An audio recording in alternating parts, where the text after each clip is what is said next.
और दोस्तों जय माता दी। तो आज की इस वीडियो में हम जानेंगे कि आखिर मेघनाद को श्री राम क्यों नहीं मार सकते थे, आखिर मेघनाद को लक्ष्मण ही क्यों मार सकते थे। तो चलिए वीडियो शुरू करते हैं।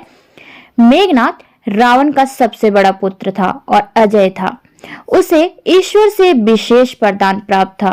उसने इंद्र पर विजय प्राप्त की थी, इसलिए उसका एक नाम इंद्रजीत भी था।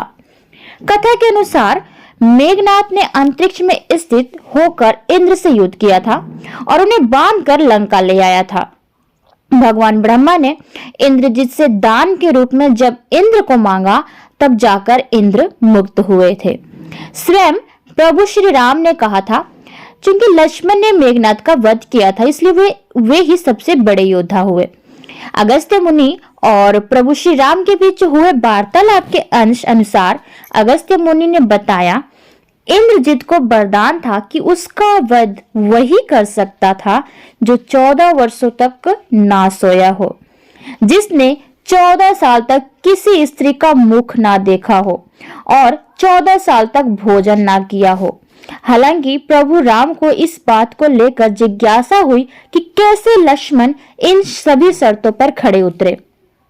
तब भगवान श्री राम बोले, प्रभु श्री राम बोले कि मैं तो वनवास काल में 14 वर्षों तक नियमित रूप से लक्ष्मण के हिस्से का फल फूल देता रहा। मैं सीता के साथ एक कुटी में रहता था। बगल की जो कुटिया थी उसमें लक्ष्मण थे।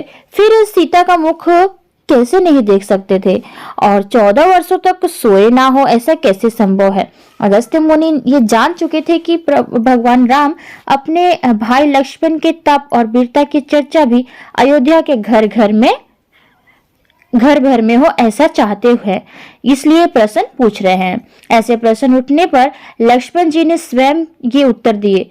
प्रभु ने पूछा, 14 वर्ष तक हम तीनों साथ रहे, फिर तुमने सीता का मुख नहीं देखा, ये कैसे संभव है।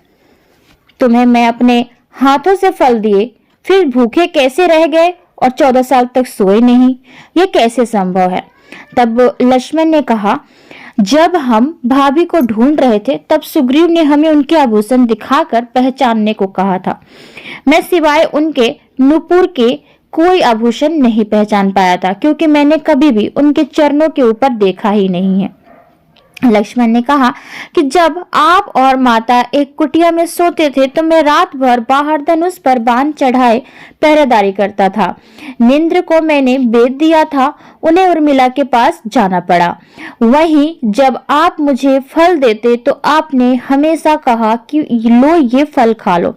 मैंने आपकी आज्ञा का ही पालन किया। फल आज भी कुटिया में रखे मिल जाएंगे। आपने कहा था ये फल रख लो, खाने को नहीं कहा था, इसलिए मैंने उसे रख दिया। लक्ष्मण ने बताया कि उन्होंने विश्वामित्र मुनि से बिना आहार किए जाने की विद्या सीखी थी। इसके प्रयोग से ही मैं 14 साल तक अपनी भूख को नियंत्रित कर सकता था। आई होप कि आप सबको वीडियो अच्छी लगी होगी। चलिए मिलते हैं अगली वीडियो में, तब तक के लिए इजाजत दीजिए। धन्यवाद।